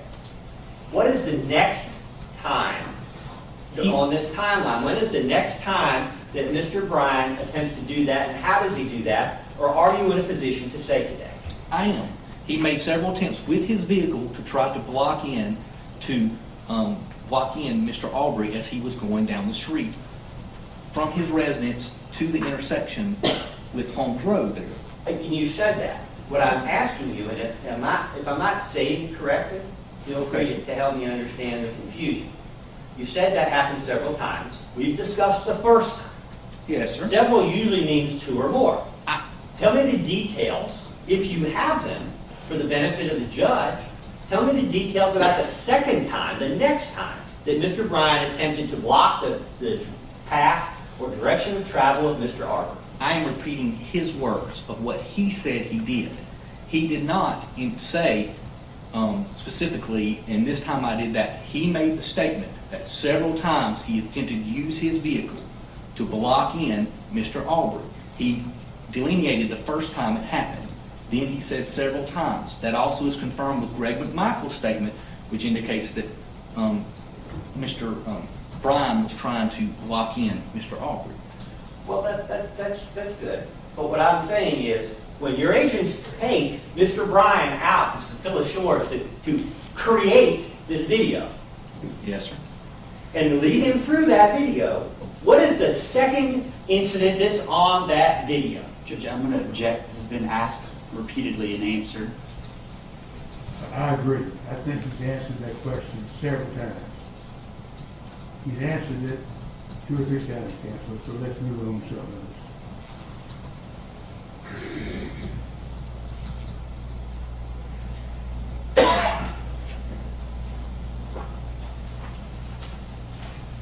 You testified earlier about the attempted carjacking of Mr. Bryan's vehicle. I'm going to object to the characterization of attempted carjacking. That's mischaracterizing the testimony and evidence that's been presented here. Would you repeat the I'll question? rephrase. What do you call in law enforcement parlance where someone attempts to take a motor vehicle of another person while they're still in the vehicle? What do we call that in law enforcement? Judge, it's not relevant. What are you talking about? What issue is this? Yeah, I'll back up and try and come at it a different way. Okay? When Mr. Bryan spoke to the Glenn County Police Department on February 23rd, he indicated that there was a time when he felt that Mr. Bryan was trying to get inside his vehicle. Mr. Arbery. Mr. Arbery was trying to get inside. He felt Mr. Arbery was going to try to grab the door handle and open the door. Yes, sir. But his statement was that Mr. Arbery never actually grabbed the door handle in order to open the door, but he felt like Mr. Arbery was going to make that attempt. So he sped up his vehicle. Okay, well, see, this is what I'm confused about. You say he sped up his vehicle, but he sped up his vehicle in reverse. That was his statement to the GBI on May 13th, wasn't it? Okay, sir. I don't have that detail, sir. And when he talked to the Glenn County Police Department on February 23rd, his testimony then and subsequently was that he felt he made a terrible mistake because Mr. Arbery turned back towards him and he felt Mr. Arbery was going to get in his vehicle. I know he testified that he felt that Mr. Arbery was going to get in his vehicle, but I also know that he also continued to pursue Mr. Arbery after that event. And we'll come to that. But at the time that Mr. Arbery is in contact with Mr. Bryan's motor vehicle, Mr. Bryan is traveling in reverse, attempting to get away from Mr. Arbery. He can't get any closer. So do you have some evidentiary basis for the suggestion today that Mr. Bryan's vehicle was moving forwards rather than in reverse when Mr. Arbery made contact with the vehicle? No, sir. All I have is Mr. Bryan's statement that he sped up the vehicle. I do not know the direction of travel of his vehicle, whether he went backwards or forward when he sped up. I'm going by his statement on the day of the murder. So we arrested Mr. Bryan on the assumption that his vehicle was moving forward, even though on May 13th he told Officer Jason Seacrest clearly and emphatically that he was trying to go backwards to get distance between himself. Objection, compound question, argumentative, relevance. You can answer the question, and let's leave that subject. Yes, sir. I think we got that. No, sir. That was not the basis of my arrest, Mr. Bryan. It was his statement that he attempted to block, pin, whatever phrasing you would like to use, but detain Mr. Arbery without legal authority, and by doing so, he contributed to Mr. Arbery's death. And on February 23rd, when the Glenn County Police Department interviewed him, and on March 13th, when the GBI interviewed him, he indicated on both occasions that Mr. Arbery, for whatever reason, looked mad, looked angry. I don't recall that, Councilman. You don't recall that? No, sir. Okay.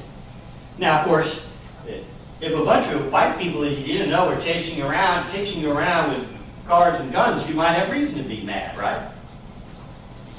Are you talking about me or Mr. Arbery? Any young black man in South Georgia being chased by a bunch of white guys with guns would have reason to be mad, wouldn't they? Just a call for speculation, obviously. Question. I'll rephrase. Yeah, please do.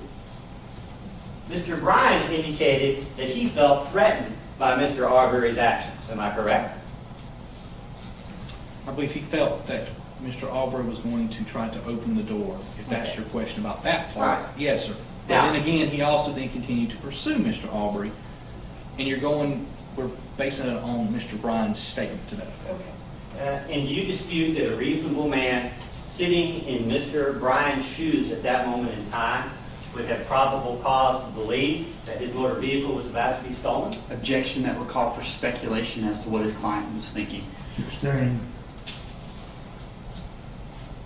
Is there any question that Mr. Arbery was authorized to be phrased. Is there any question in your mind that Mr. Bryan was himself personally authorized under Georgia law to effectuate a citizen's arrest for carjacking and for attempted theft of a motor vehicle and attempted assault and battery after the incident with Mr. Arbery on the side of the road? Objection, twofold. one, it mischaracterizes the evidence, and two, that's really a question of law and a source of argument, but not a facts question in terms of what this court must do in judging probable cause for the issuance of the arrest warrant. Sustain the objection. We'll move on, Your Honor. Thank you.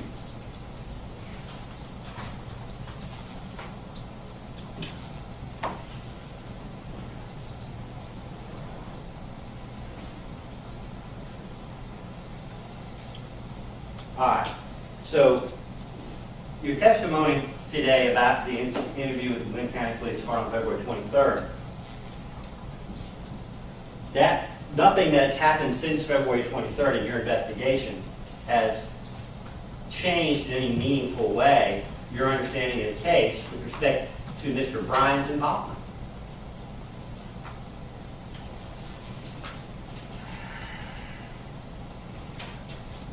Well, sir, I think we've gotten more information concerning the events of that day, how they transpired, what role Mr. Bryan's actions played into that, from what was available on February 23rd, as well as, that we've got more video evidence. There's just a more complete picture of what occurred that day.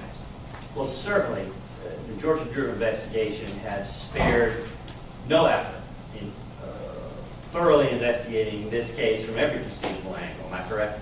We don't need your comments about that investigation. Thank you, Your Honor. So what's the question?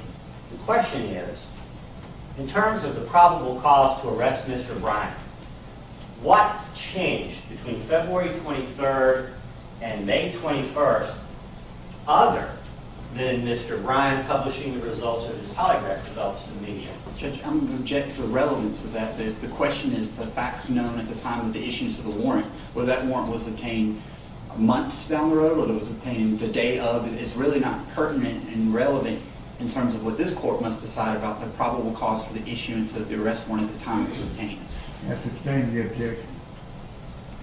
What incriminating evidence as to Mr. Bryan can you point out to the court that has been developed since February 23rd? It's the same question, Judge, and I renew my objection. Sustained.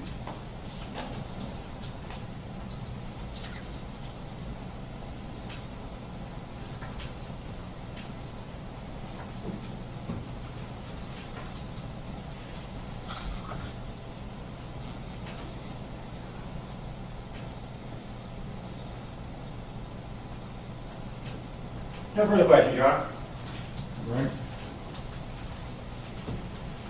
Very, very brief, redirect.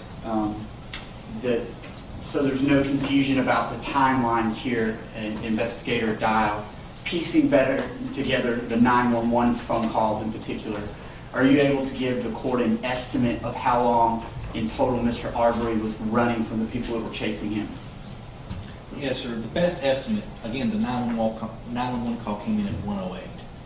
At that point, Mr. Albanez, the individual who saw him going into the house, is calling 911. While he's on the phone with 911 is when Mr. Arbery comes out and runs down the road. So that's at 1:08. We have Greg McMichael on the phone, and he is on the phone with 911 when the shooting takes place. That's at 1:15. So you're talking about 7 minutes is what I estimate the event this occurred. Now, we also know that the first officer radio in arriving on scene at 1:16. So the event was done by 1:16. So that's my best estimate in reference to this event. We're talking minutes, though. Yes, sir. And you had talked on direct exam briefly about the firing position. I'm going to focus now on Travis McMichael and what you observed on the video that Mr. Bryan took. Do you recall that? Yes, sir, I do. For the benefit of the court, could you demonstrate what you saw and what that firing position looked like? If you will, you can even use the pointer. I believe you still have that in your pocket, to show generally what that position looked like on the video. Can I stand up, Your Honor? Yes. While on the video, which if you focus on Travis McMichael's arms, you see the arms. With a rifle, you often have your arm extended, front arm, and that's what I saw. This is what I would term as a firing stance. This arm was extended out holding a rifle. is that prior to any contact that you see physical contact between Mr. Arbery and Travis McMichael? Very much so, yes, sir. For the purpose of our record, so we're not silent for our court reporter, what you did is you stood up on the witness stand, accurate? Yes, sir. Okay, and you extended that pointer and you held up both arms as if to aim that pointer towards me across the courtroom, correct? Yes, sir, that's correct. All right, you can take a seat, please. Judge, this is as much a point of clarification as anything else. I assume that this court has copies of the actual arrest warrants to pass upon? Yes. Okay. So you have no need for me to tender those as actual exhibits then? Is that accurate? You can tender them. I would like to have them in the record.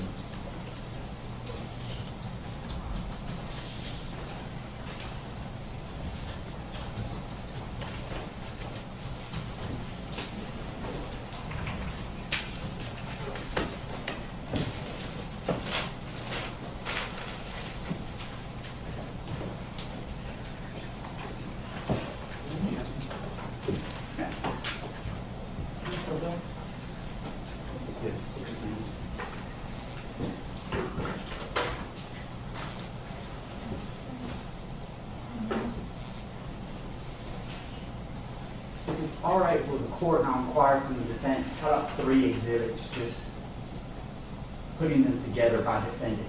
Any objection to that? No. No objection, no objection. Okay. Just 3 exhibits, please, ma'am. Yes, ma'am. So, state 1 would be Travis McMichael.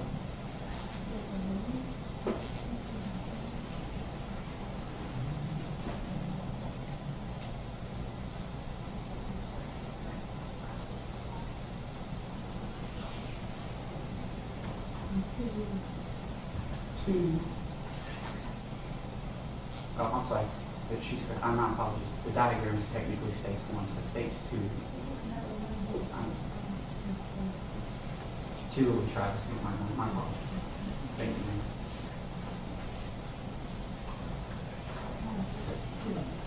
3 is going to be Greg McMichael, please.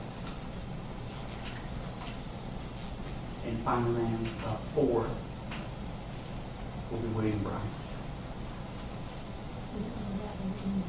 Correct. You all want to see these? There. Yeah. You do? Yeah. That's fine. Thank you.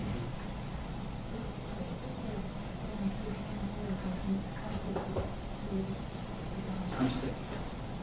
Thank you, ma'am.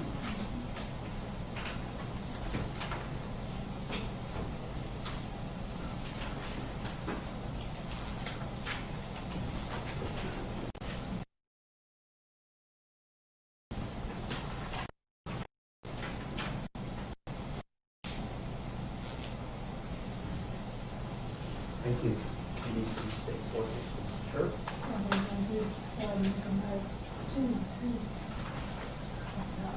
2 is Travis McMichael. 3 is Greg McMichael. 4 is Brian. Correct.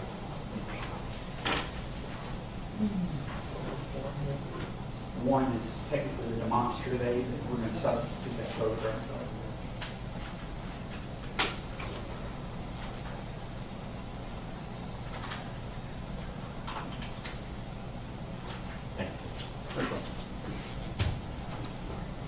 So just to confirm for our record, states 2, first of all, tell me what states 2 is a photocopy of. It's a photocopy of the state warrant admittance and the warrant in reference to Travis McMichael, charges of felony murder, and then there's a second page also of the state warrant and admittance for Travis McMichael on the charge of aggravated assault. This is State's Exhibit 3. Confirm that that's a photocopy of the arrest warrants that you obtained for Greg McMichael. It is, yes, sir. Stage 3 is the warrants I obtained for Greg McMichael for parts of the crime of felony murder and as part of the crime of aggravated assault. And finally, State's Exhibit 4, identify that photocopy, please. State Exhibit 4 is the front and back of the warrants I secured for William Bryan for felony murder and for criminal attempt to commit false imprisonment. For the purpose of our record, I'll tender 2 through 4 at this time, Your Honor. Admitted. And you are handed into the clerk of the I'll be court. happy to.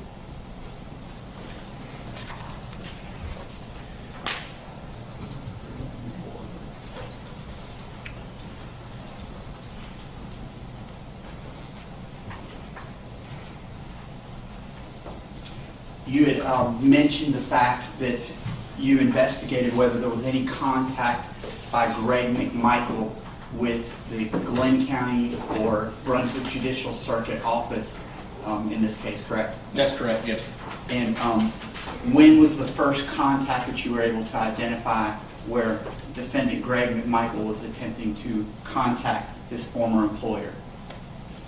That would have been the day that the shooting occurred. Do you know where he was when he attempted that contact?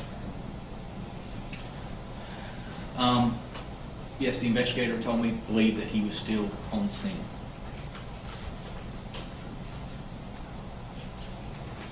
I believe. On scene or at the Glenn County Police Department, I believe was a statement to me.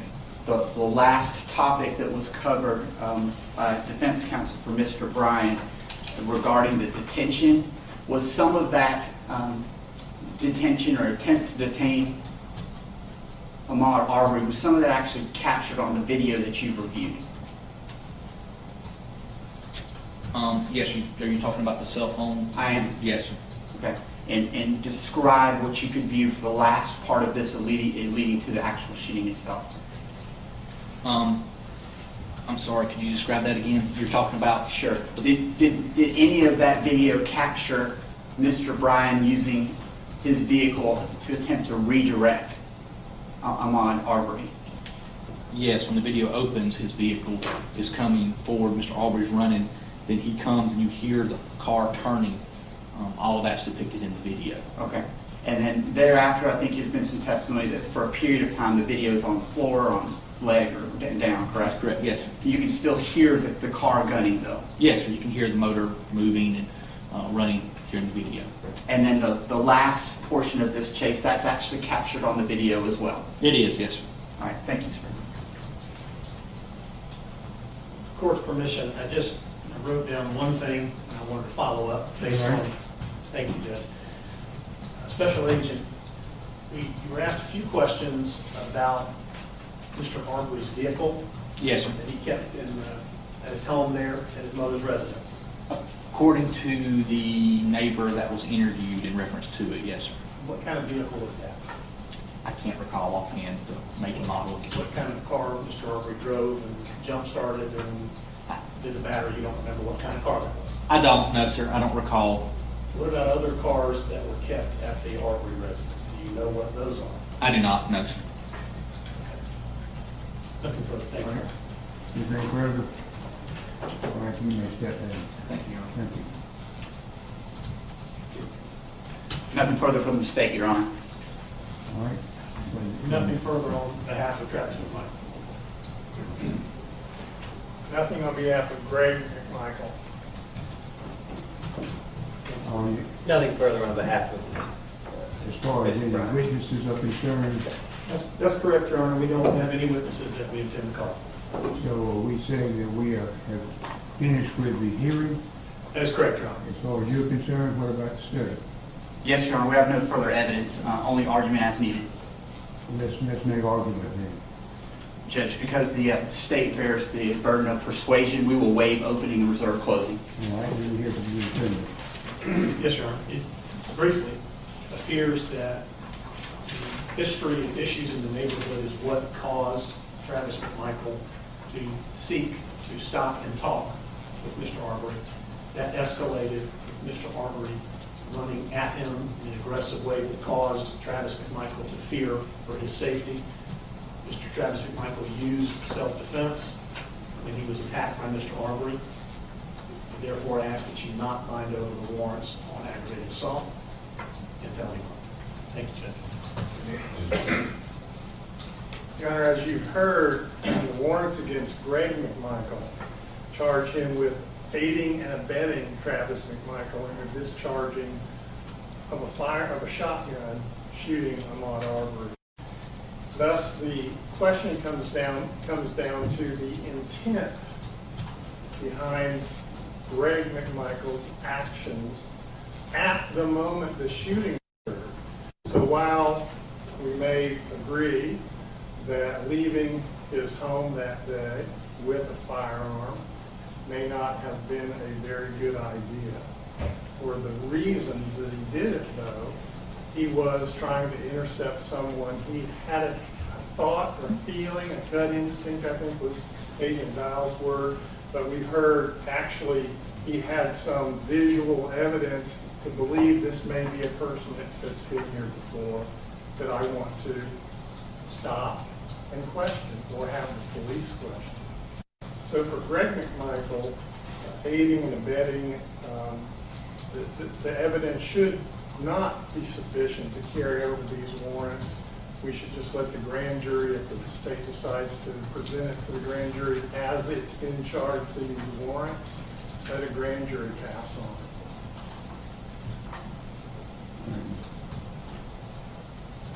Well, Your Honor, I would note that I filed a motion to dismiss facially defective arrest warrant this morning. It was 8:58. I tried to bring the motion to the court's attention, but in the events of the day, we didn't have an opportunity to address that. Normally, we would address that motion before embarking on a 7-hour hearing, but we are where we are, Your Honor. The same legal arguments that were made this morning remain true. Mr. Bryant wasn't there at the English residence. Whatever was going on before, he doesn't know. Whatever was going on with the McMichaels and Ahmaud Arbery, he's minding his own business on his front porch. Something he doesn't know is followed by a truck that he does. And he does, with all due respect, what any patriotic American citizen would have done under the same circumstances. The question here is a legal one, not so much a factual one, which is why the decision before you is at once difficult but also easy. I'm not naive enough to think that you're on the hot seat in this case. The eyes of the entire nation, a weary nation, are on you this afternoon. And to accomplish in your career, the decision you make today may be the one you remember for. Whether that's right or wrong, I don't know. But the legal questions, as far as Mr. Bryan is concerned, is very simple. Mr. Bryan cannot commit the offense of criminal attempt to commit false imprisonment in this case. It is legally impossible. On his own, using the motor vehicle that he had as described, it is impossible for him to commit the offense of false imprisonment. Nor has the state contended that he did that in any other way, other than in conjunction with the McMichaels. The problem is that criminal attempt to commit false imprisonment is a specific intent crime. This is Hornbook law. The state has to prove, here by probable cause, later by beyond a reasonable doubt. Their burden here today is to prove to Your Honor probable cause to believe that Mr. Bryan, who had no communication whatsoever with the McMichaels prior to the shooting, none whatsoever, whether he knew that the McMichaels were unlawfully attempting to imprison Mr. Arbery, to deprive Mr. Arbery of his personal liberty, which is in the wording of the statute. It is an impossibility under these circumstances to show that Mr. Bryan knew that the McMichaels were acting wrongfully. It's an impossible burden to meet. Not 50%, not 2%. There's not a scintilla of evidence to show that Mr. Bryan had the specific intent to commit the offense of criminal attempt to commit false imprisonment. For the reasons I have set forth in the motion, I think it's abundantly clear that Officer Dial, as an officer of the state, doing his duty as he understood it, very carefully crafted the warrant in such a way to avoid the very questions that Judge Walmsley was not presented with, but that you are squarely today. And again, it's a criminal attempt. The fact that Mr. Bryan does not know what's going on is his legal defense. The state has it backwards. They're thinking that because Mr. Bryan doesn't know what's going on, that he acted unlawfully. The fact that he doesn't know what's going on is his defense. He cannot form the specific intent to commit false imprisonment. And therefore, as a matter of Hornbook law, the charge is due to be dismissed. And the state of Georgia, the Cobb County District Attorney's Office, is capable of a bunch of prosecutors as we will ever see in this state, with all the resources at their disposal. If they have some case law, some legal authority, even some good faith basis to argue for the substantial expansion of our criminal law that they're asking for here today, they're going to have that moment in just a moment to do that. Your Honor, I'm not begging you to dismiss these charges. We expect that you will follow the law, just as the Arbery family has had a right to expect that everyone in the criminal justice system would follow that law. They're expecting justice. They're demanding justice. Well, on behalf of Mr. Bryan, I'm also demanding justice. We are respectfully asking this court to dismiss the criminal attempt to commit false imprisonment. Since the criminal attempt to commit false imprisonment is the only predicate felony supporting the felony murder charge, once the court dismisses the criminal attempt to commit false imprisonment, the dismissal of the felony murder charge follows. I would also point out that there has been no evidence presented to establish the causal relationship necessary to sustain the felony murder charge anyway. How Mr. Bryan's actions on that day have any causal connection, any proximate cause to the shooting remains a mystery to me. I think McMichael has argued the same point. But we don't even get there. You don't have to go through the tortuous history of felony murder in Georgia because the underlying felony doesn't exist. Mr. Bryan committed no crime. He acted lawfully, and as we would hope any concerned citizen in our country would do under the same circumstances. That doesn't mean that the McMichaels won't have their day in court, one or both. And surely the Arbery's have every right to their day in court and for justice, whatever that means. But my point today, as I represent Mr. Arbery, is Mr. Arbery committed no crime. Whether he could or should have done something different, there's simply no crime. There's no false imprisonment because there's no evidence to establish specific intent to falsely imprison. And for that reason, we're asking you to do that. You know, it's been said in the book of Amos, which some people consider the Bible instructive, some don't. The book of Amos says, "Let justice roll down like waters and righteousness like a mighty stream." Latin, the Romans had a different phrase. Fiat justia ruat caelum. I'm probably mispronouncing that. And translated into English, that means let justice be done though the heavens may fall. And I fully understand the consequences for the community and for the court of dismissing the charge against Mr. Bryan. And I'm so glad that I'm sitting here and that I'm not in your shoes. But that is the result that justice demands in this case. And that's what we're asking for, nothing less. Thank you. In response to that, I do, Your Honor, and I'll be brief. I first want to remind the court, as I normally would in matters such as these, what the legal standard is, and I know you are an expert in that standard. We are dealing with probable cause here. This has seemed to be almost a mini trial that has happened here today, but I know that this court is keenly aware of the standard of probable cause. More likely than not that a crime was committed, and more likely than not that the defendants that are now standing charged were legally responsible for what happened. And you've heard abundant evidence to show that the state has met that standard. On February the 23rd of 2020, victim Ahmaud Arbery was chased, hunted down, and ultimately executed at the hands of these men. He was on a run on a public roadway in a public subdivision. He was defenseless and he was unarmed. Arbery, the evidence has shown, was shot down, unarmed in broad daylight in this quiet neighborhood. And literally the video shows that the blood of that man is on two of these defendants' hands. So we'll look to the defendants' arguments that they've made here and take them one by one. Understand that Travis McMichael is claiming that this is going to be a case of self-defense. I will remind the court that that is an affirmative defense that can be raised at trial. I would suggest to the court that the defense of self-defense really has very little bearing on the probable cause standard that's now before the court. We understand that defendant Travis McMichael at some future date may very well want to try to articulate to some other finder of fact that this was a case of self-defense, and we would welcome that opportunity to combat that defense. But I would remind the court that this is a case of involving probable cause at this point, and this is not a situation where justification warrants the dismissal of any warrants in this case. The fact of the matter is that there's no evidence that these defendants saw a burglary, saw any crime, had any subjective belief, or even civilians that would authorize their choices that they made to chase after and ultimately gun down this unarmed victim in the middle of the street.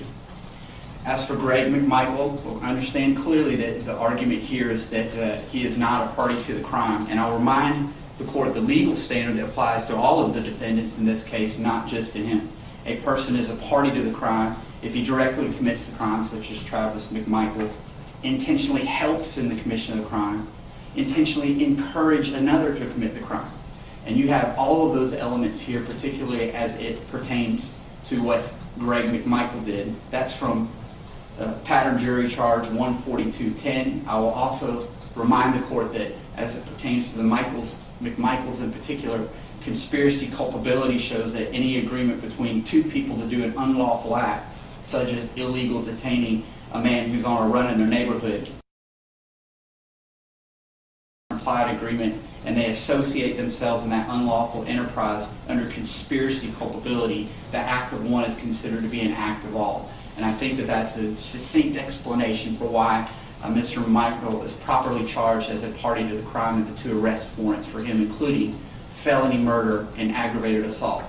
And using some but-for causation here, Your Honor, I will point out that but for the actions of Gregory McMichael walking into his home and asking his son to arm up with him, Ahmaud Arbery might very well be alive today. And I would suggest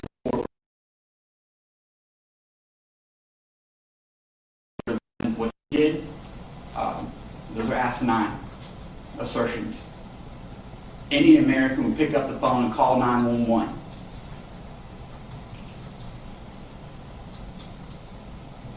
We heard a biblical quote just a minute ago. I got one. How about love thy neighbor?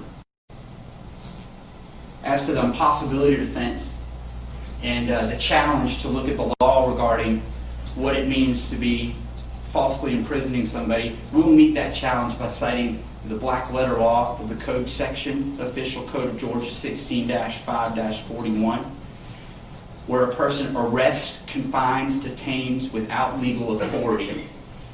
The completed crime of false imprisonment has occurred. You, at a minimum, have heard an attempt by Mr. Bryan to attempt to do those things, and I would suggest to the court, you have a completed crime here. Mission accomplished.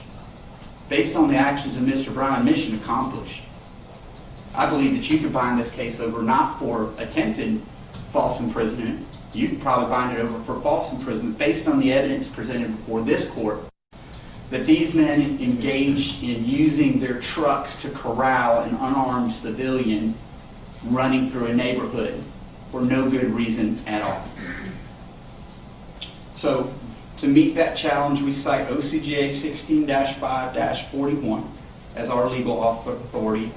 And I again will pose to the court the question under but-for causation, that but for the actions of Mr. Bryan, perhaps Mr. Arbery would be alive today.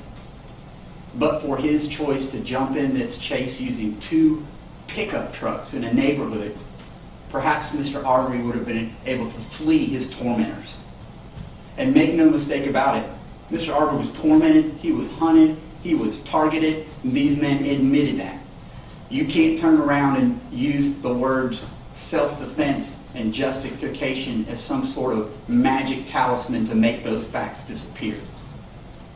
Ahmaud had zero obligation to stop in the face of these two pursuing pickup trucks, one loaded with two armed non-law enforcement civilians who literally chased him through a public neighborhood and a public roadway and gunned him down in broad daylight. Judge, we believe that we've presented sufficient evidence to support the probable cause for these arrest warrants. We understand the defense arguments that they're making as to each of the defendants here, and we look forward from the state's perspective to our opportunity to address those thoroughly and in a future jury. Anything further from the defendants? No, Your Honor, thank you.